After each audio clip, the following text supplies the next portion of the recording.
The wine glass shattered against the marble floor, burgundy liquid spreading like blood across the pristine white tiles. Emily Avery Thompson stood frozen in her father's study, her chest heaving as she stared at the man who was supposed to protect her, not sell her like cattle. "You will marry Matthew Hartley, and that's final." Richard Thompson's voice thundered through the room, his face red with barely contained rage. "Do you think I've spent 20 years building this empire just to watch you throw it away for some childish notion of love?" Emily's hands trembled as she watched her mother, Margaret, sit silently in the corner, her perfectly manicured nails clicking against her champagne flute. Not a word of defense, not even a glance of sympathy. The woman who had sung her lullabies and kissed her scraped knees had become a stranger in designer clothing, more concerned with their social standing than her daughter's happiness. "I'm 23 years old, father. I'm not some business acquisition you can merge her with the Hartley empire." Emily's voice cracked, but she forced herself to stand taller. "I won't do it. I won't marry someone I don't love."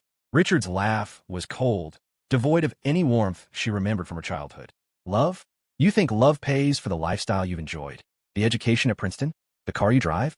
Everything you have is because of the Thompson name, and it's time you contributed to its legacy." The words hit her like physical blows. Emily grabbed her purse, her vision blurring with unshed tears. "Then maybe it's time I stop being a Thompson." She fled before he could respond, before her mother could offer empty platitudes, before the walls of the mansion could close in on her completely. Her hands shook as she fumbled for her car keys, and she drove through the tree-lined streets of Westchester without really seeing them. There was only one place she wanted to be, only one person who could make this right. Andrew's apartment building stood like a beacon of hope in the chaotic storm of her evening. He'd given her a key 3 months ago, on their anniversary, with that crooked smile that made her heart skip. She needed him now, needed his arms around her, his voice telling her everything would be okay, that they'd figure it out together. The elevator ride seemed endless, each floor marking another second away from the chaos she'd left behind. Emily pressed her key into the lock, already imagining Andrew's surprised face, maybe working late on his laptop with those glasses he insisted he didn't need. But the first thing that hit her was the smell. Wine, expensive and cloying. 3 bottles sat on the coffee table, 2 already empty. Andrew didn't drink wine. He told her it gave him migraines, made jokes about being a beer and whiskey man. The apartment was dim, lit only by the city lights streaming through the windows, and soft music played from the bedroom. Emily's stomach twisted into knots as she heard voices, low, intimate murmurs punctuated by laughter. A woman's laugh. She moved toward the bedroom door, like she was walking through quicksand, each step heavier than the last. Part of her screamed to turn around, to leave and pretend she'd never come, but her hand was already on the doorknob, already turning. The scene that greeted her was like something from a nightmare she couldn't wake from. Andrew was there, but not alone. His bare back was turned to her, lean muscles she traced with her fingers now being traced by someone else's perfectly manicured nails. Red nails. Familiar nails. Jessica Monroe, her best friend since 7th grade, lay beneath him, her blonde hair spread across pillows Emily had picked out. The same Jessica who had held her through her grandmother's death, who had been her maid of honor in the wedding she planned in her head, who had sworn just last week that Andrew was totally, completely perfect for her. Time seemed to stop. Jessica's eyes met hers first, widening in something that should have been shock, but looked more like annoyance at the interruption. There was no scramble for sheets, no horrified realization, just a slight roll of her eyes as she tapped Andrew's shoulder. "We have company," Jessica said, her voice carrying the same casual tone she'd used to announce the pizza had arrived. Andrew turned, and Emily waited for the guilt, the shame, the frantic apologies. Instead, he sighed and ran a hand through his disheveled hair. "Emily, you weren't supposed to be here tonight." Those 7 words destroyed her more than the scene itself. Not, "This isn't what it looks like," or "I can explain," or even "I'm sorry."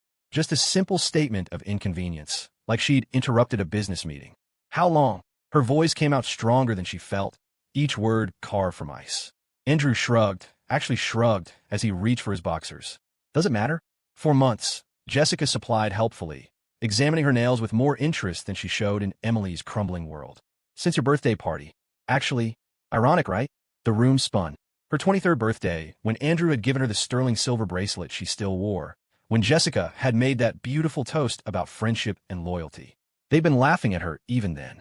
"What?" The word escaped before she could stop it, a child's plea for understanding. Andrew stood, not bothering to cover his chest, and his expression was almost pitying. "Come on, Em. You knew this was temporary. Your father would never approve of me. A freelance photographer from Brooklyn? I was fun for you, a little rebellion, but we both knew where this was heading. So you decided to fuck my best friend? Jessica laughed, actually laughed, as she wrapped herself in the sheet, Emily's sheet from her favorite set. God, you're so dramatic. It's just sex, Emily. You've been so preoccupied with your family drama. Andrew needed someone who could actually be present. The rage that flooded through Emily was pure and cleansing, burning away the hurt like fire through paper. She pulled off the bracelet, the one she'd sworn she'd never remove, and threw it at Andrew's feet. It made a satisfying crack against the hardwood. We're done, she said, her voice steady as granite. Both of you. Done. Andrew stepped forward, perhaps seeing something in her face that finally registered as real. Emily, wait. Let's talk about this. No.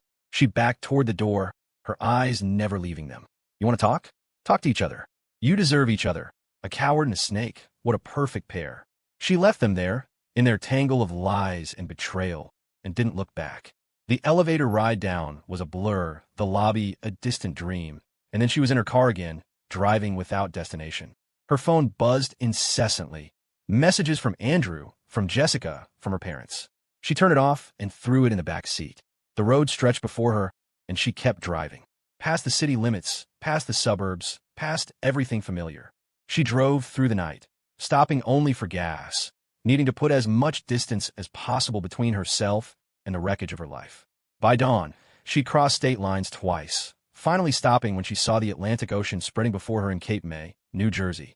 The beach was deserted at 6 in the morning, fog rolling in from the ocean like a living thing. Emily kicked off her designer heels, letting her feet sink into the cold sand. The waves crashed with reliable fury, and she found herself walking to the water's edge, letting the salt spray mist her face, mixing with the tears she finally allowed to fall. You were right, Grandpa, she whispered to the waves, remembering the man who'd taught her to find solace by the sea. I need something bigger than myself, because I can't handle this. The ocean roared its response, and Emily found herself shouting back, screaming into the void where no one could judge her for breaking apart. Men are all the same, she yelled at the darkness. Every single one of them. Users, liars, manipulators. They take what they want and leave you with nothing. My father wants to sell me for a business deal. And Andrew. Her voice broke. Andrew couldn't even pretend to care when he got caught. They're all selfish bastards who think women exist just to serve their needs. That's quite a generalization. Emily spun around so fast she nearly fell, her heart hammering against her ribs. A man stood about 10 feet away, hands in the pockets of an expensive-looking wool coat. The fog made him seem almost ethereal, but as he stepped closer, she could make out his features, sharp jawline, dark hair, slightly messed by the wind, and eyes that seemed to hold their own light. He was handsome in a way that usually made her suspicious, too perfect to be real. Excuse me. She wiped at her face, mortified that a stranger had witnessed her breakdown. I said that's quite a generalization. He took another step closer, and she could see he was younger than she'd first thought, maybe late 20s. All men are selfish bastards? Every single one? That's roughly 3.9 billion people you've just condemned. The absurdity of defending her emotional outburst to a stranger sparked her anger anew. Are you seriously trying to not all men me right now? After eavesdropping on a private moment, it's a public beach, he pointed out, his voice carrying an accent she couldn't quite place, British, but softened by years somewhere else. And you were shouting? Rather hard not to hear. Then you should have kept walking like a decent person. Probably, he agreed, surprising her. But I've never been very good at walking away from someone in pain. Character flaw, I'm told. Emily laughed bitterly. Right? You're one of the good ones? Let me guess, you're different from other guys. I don't know about different, he said, moving to stand beside her, maintaining a respectful distance. But I know that pain you're carrying, the betrayal, it makes you want to burn the whole world down. Trust me, I've been there. You caught your girlfriend with your best friend? The sarcasm in her voice could have curdled milk.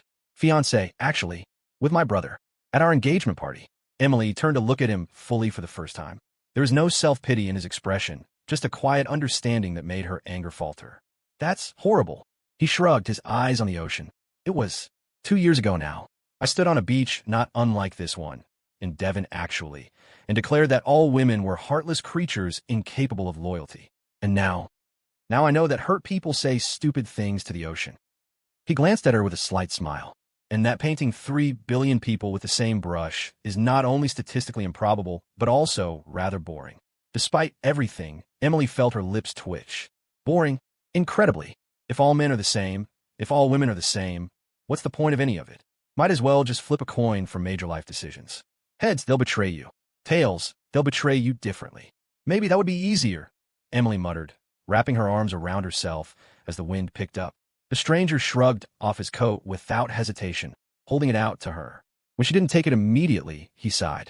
It's just a coat, not a marriage proposal. Though given your current opinion of men, I understand the suspicion. She took it, the warmth immediately enveloping her along with a subtle cologne, something expensive and understated. Thanks. So, he said, now in just his suit jacket, seemingly unbothered by the cold. Want to tell a complete stranger why you're condemning my entire gender? Sometimes it's easier to talk to someone you'll never see again. Emily found herself telling him everything. Her father's ultimatum about marrying Matthew Hartley, her mother's silence, Andrew's betrayal with Jessica. The words poured out like water through a broken dam, and this stranger listened without interrupting, without judging, just nodding occasionally. So you see, she finished, pulling his coat tighter, men really are all the same. They all want something from you, and once they get it, or find something better, you're disposable. Interesting theory, he said, turning to face her fully. Care to test it? Test it how? His eyes held a challenge that made her pulse quicken. You say all men are selfish users who only care about what they can get from women. I say you're wrong. So let's make a bet. What kind of bet? Give me 2 weeks. 2 weeks to prove that not all men are the monsters you've painted us as. No strings, no expectations, just let me show you that decent men exist. Emily stared at him like he'd suggested they fly to the moon. You want to spend 2 weeks with a complete stranger to prove a point? Why not? You've already decided I'm a selfish bastard by virtue of my Y chromosome. What have you got to lose? My time, my sanity, your cynicism? He interrupted with a raised eyebrow. Heaven forbid you lose that. The challenge in his voice sparked her competitive nature, the same drive that had gotten her through Princeton. And what do you get out of it? The satisfaction of proving you wrong. I'm incredibly petty that way. You don't even know my name. And you don't know mine, he pointed out. Let's keep it that way. No names, no personal details, no way to find each other after. Just 2 weeks of proving that men can be decent without wanting anything in return. And where would these 2 weeks take place? I can't go back to New York. Not yet. He gestured to the small town behind them, Cape May slowly waking up in the morning light. Here. It's off-season, quiet, perfect for avoiding whatever you're running from. I'll get us rooms at different hotels. We meet during the day, and in 2 weeks, you either admit I'm right or I disappear forever. This is insane. Probably. But you drove all night to scream at the ocean, so I'd say sanity isn't your strong suit right now either. Emily knew she should walk away. She'd had enough of men and their games for one lifetime. But something about this stranger, this ridiculous bet, made her feel alive in a way she hadn't in months. Maybe it was the craziness of the night. Maybe it was the way he'd offered his coat without making it seem like she owed him something, or maybe she just had nothing left to lose. Fine, she heard herself say. 2 weeks. But I have rules. Of course you do. No physical contact beyond handshakes. No personal information. No names. No job details. No family talk. And absolutely no romantic gestures. This is you proving that men can be decent human beings without ulterior motives. He extended his hand. Deal. Though I should point out that refusing romantic gestures while trying to prove men aren't all romantic manipulators seems contradictory. Take it or leave it. Oh, I'm taking it, he said as she shook his hand, his grip firm and warm. Meet me at the lighthouse, noon. Don't bring anything but your cynicism. You'll need it. He walked away before she could respond, disappearing into the morning fog like something she'd imagined. Emily stood alone on the beach, wearing a stranger's coat, having just agreed to the most ridiculous bet of her life. She found a small bed and breakfast on a quiet street, checking in under a fake name with cash she'd withdrawn during her night drive. The owner, an elderly woman named Mrs. Chun, didn't ask questions, just handed her a key and pointed her toward a room with a view of the ocean. Emily showered off the night's chaos and collapsed in a bed, but sleep wouldn't come. At 11:30, she stood in front of the mirror, wearing the only other outfit she had. Jeans and a sweater she'd thrown in her car weeks ago and forgotten about. She looked tired, wounded, but somehow more herself than she'd looked in months. The Cape May lighthouse stood tall against the noon sky, and he was already there, leaning against the fence with 2 cups of coffee. He'd changed into jeans and a cable-knit sweater that made him look younger, less imposing.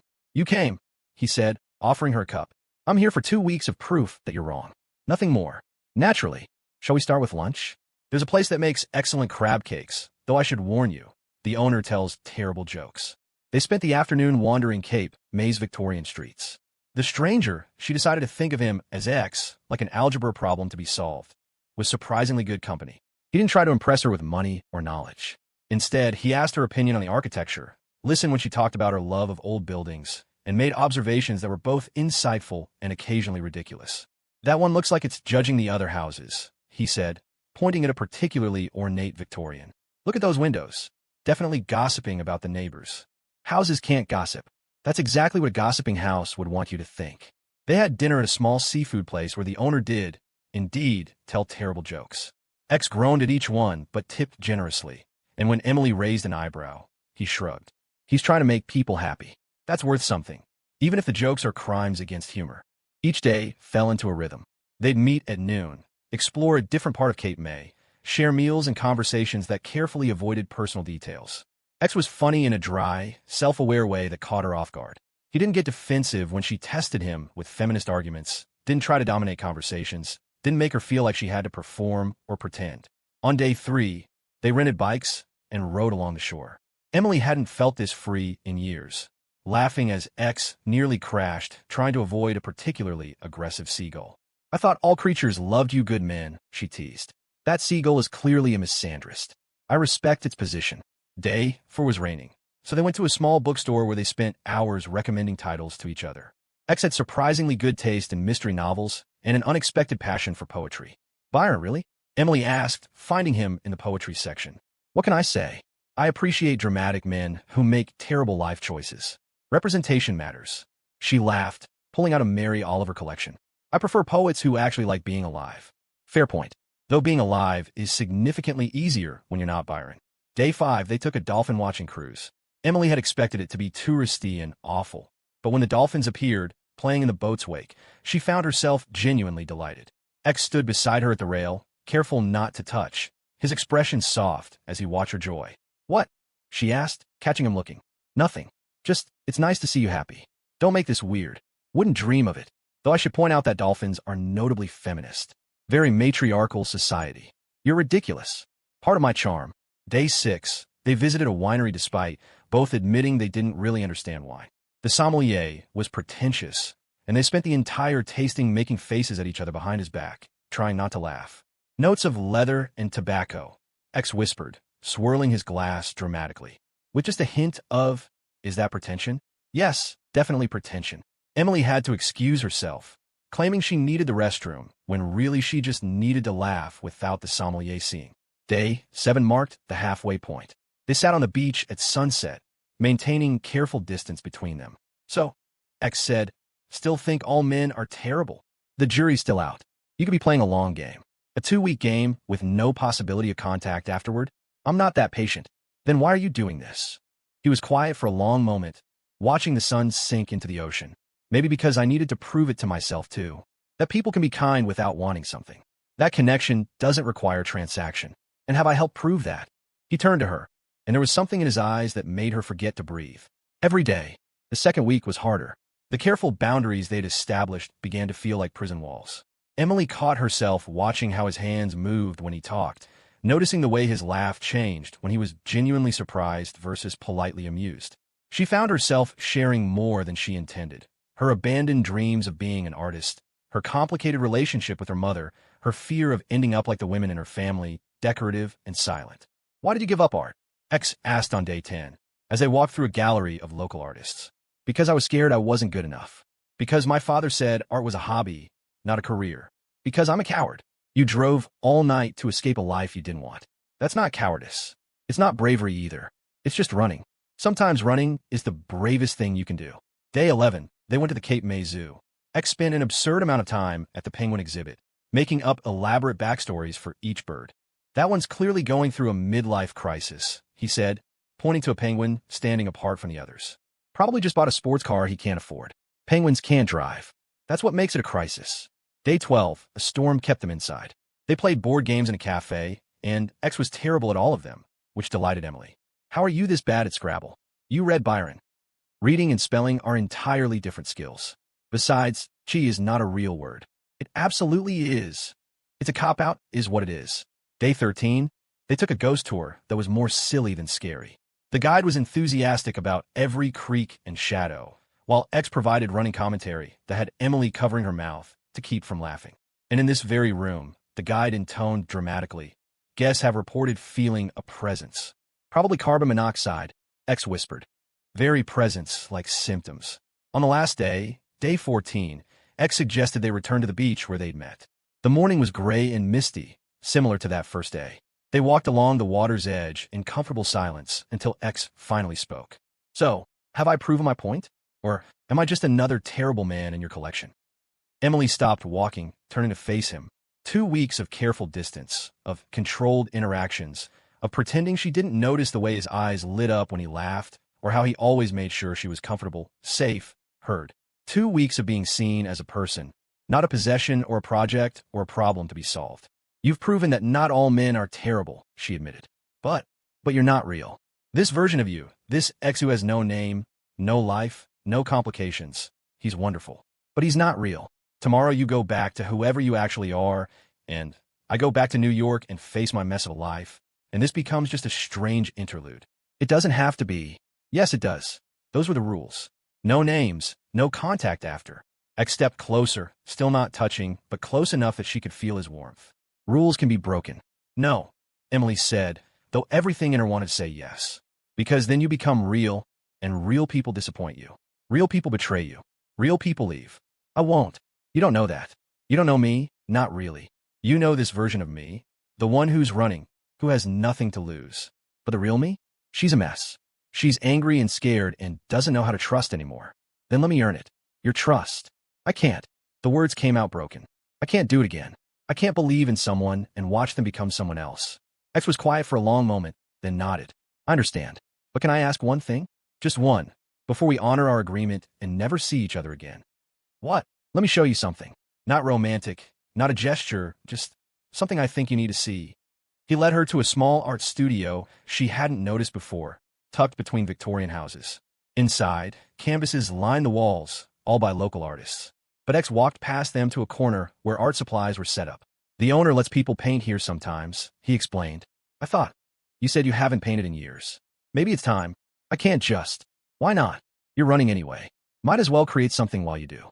Emily stared at the blank canvas, her hands itching for the brushes. It had been so long since she'd allowed herself this. Will you stay? If you want me to. She picked up a brush, and it was like coming home. The colors flowed without thought, without plan, all the emotions of the past 2 weeks pouring onto the canvas. X sat quietly in the corner, not watching her work, but simply being present, a steady anchor in her storm of creation. Hours passed. The painting that emerged was abstract but powerful. Storms and calm, darkness and light, all swirling together in impossible harmony. It was the best thing she'd ever created. It's beautiful, X said softly. It's goodbye, Emily said, setting down the brush. They stood there, two strangers who weren't strangers anymore, surrounded by art and unspoken words. Finally, X reached into his pocket and pulled out a card.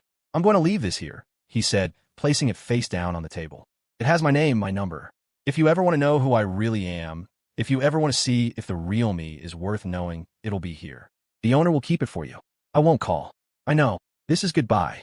I know that too. They stood facing each other, and Emily felt the pull between them like gravity.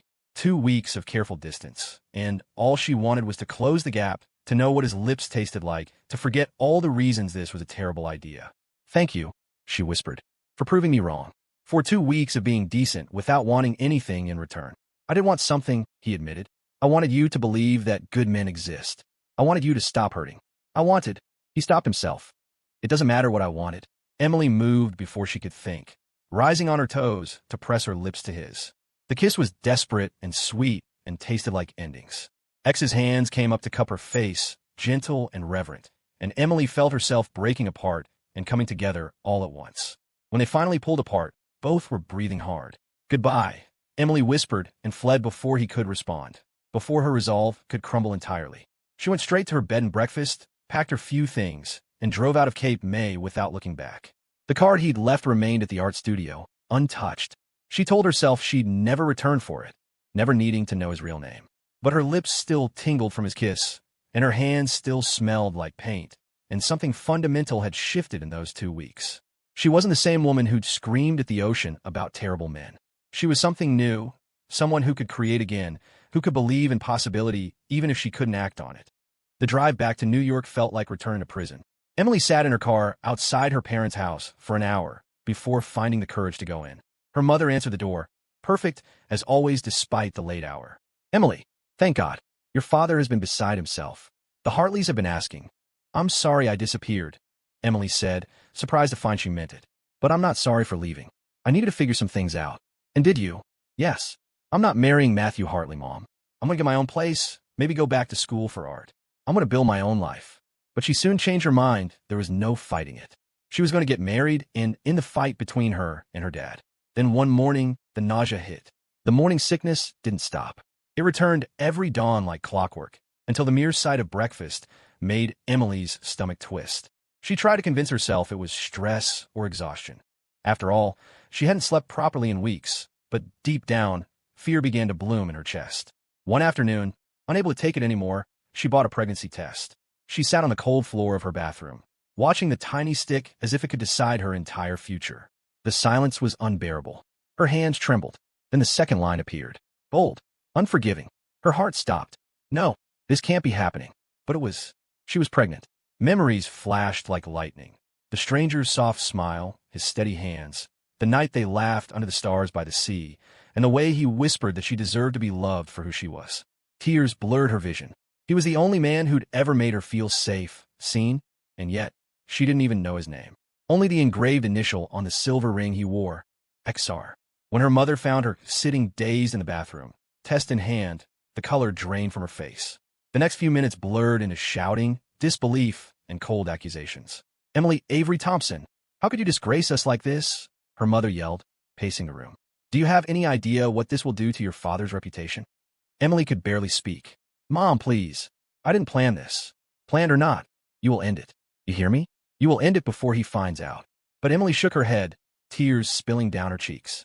No, I'm keeping my baby. The slap came fast, sharp, burning. Her mother stared at her, as if she were a stranger. Ungrateful child, you will ruin this family. By evening, the news had reached her father. The man who'd always cared more about his public image than his daughter's happiness stormed into her room. His voice thundered through the house. You're pregnant? He roared. Pregnant by some nameless man you picked up, God knows where. Emily stood her ground, trembling but defiant. Yes, and I'm keeping it. Her father's face turned red with fury. You will do no such thing. You'll terminate this nonsense, or you can forget this family. She met his eyes, for once, not as a scared daughter, but as a woman protecting her child. Then I guess I don't have a family anymore. For a moment, silence filled the room, heavy, final. Then he turned to the butler. Pack her things. She's no longer my daughter. Her bank cards were blocked before she even stepped outside the gates. The mansion's doors shut behind her, not just physically, but emotionally, a final separation from the life she'd always known. The sky opened up, pouring rain as if the heavens themselves were weeping for her. She stood there, suitcase in hand, soaked to the bone. Alone. But even through the storm, her hand went to her belly. I'll protect you, she whispered, no matter what it takes. With nowhere else to go, she called the only person she could trust, her best friend, Selena. Selena didn't hesitate. She took the next flight out and brought Emily to her home in another country, where no one knew the name Thompson and no one cared about the scandal. There, Emily found safety, not luxury, not comfort, but peace. And 9 months later, she held in her arms a baby boy with soft curls and curious eyes. She named him Adrian Miller Thompson, after the middle name her father had once used with pride, a reminder that she could create love even from pain. When Adrian's tiny fingers wrapped around hers, Emily knew she had made the right choice. She had lost her family, her wealth, her old life, but in that hospital room, she realized she had gained something far greater, a reason to fight, a reason to live. 5 years had passed since Emily left everything behind. The girl who once lived in her father's mansion was gone, replaced by a woman who'd learned to survive on her own. Life wasn't easy, but with Selena's help, she found work as an art instructor at a local studio. She poured her heart into her paintings, every brushstroke reflecting her resilience, her pain, her love. And every time she looked at her son, she knew she wouldn't change a thing. Adrian Miller Thompson, 5 years old, bright-eyed, endlessly curious. He had her eyes, but his smile, that belonged to someone else. The same easy, confident curve she saw that night by the sea. Sometimes, when Adrian tilted his head or laughed at something silly, Emily's heart clenched. He was a living reminder of a stranger who had changed her life forever, the man with the silver ring engraved with XR. She still remembered his voice, low and calm, teasing her when she'd yelled at the ocean. His warmth when he dared her to believe that not all men were the same. His touch that had felt too real to be temporary. She tried to forget. But how could she, when a piece of him looked back at her every morning? Selena, ever the bright light in Emily's life, often teased her about moving on. You can't keep hiding behind work and motherhood, she said one morning over coffee. You deserve someone who will love you, not just be Adrian's father figure. Emily smiled faintly. Maybe someday. Someday starts tonight, Selena said with a mischievous grin. You're coming with me to my cousin's engagement party. No excuses. Emily groaned. Selena, don't even start. You've avoided fun long enough. It's time you got dressed, smiled, and maybe flirted a little. And just like that, Emily found herself in front of a mirror that evening, wearing a simple navy dress Selena had picked out. For the first time in years, she allowed herself to feel beautiful. The venue was grand, chandeliers glittering, laughter echoing, champagne glasses clinking. Emily followed Selena through the crowd, smiling politely at the introductions. Come on, Selena said, linking arms with her. You have to meet the man of the hour, my cousin's fiancé. He's perfect, smart, annoyingly charming. You like him?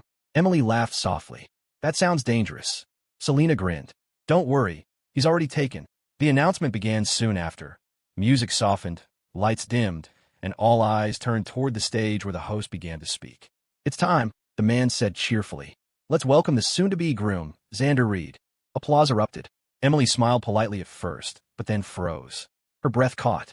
The name echoed in her head like a forgotten melody. Reed. The crowd parted, and she saw him.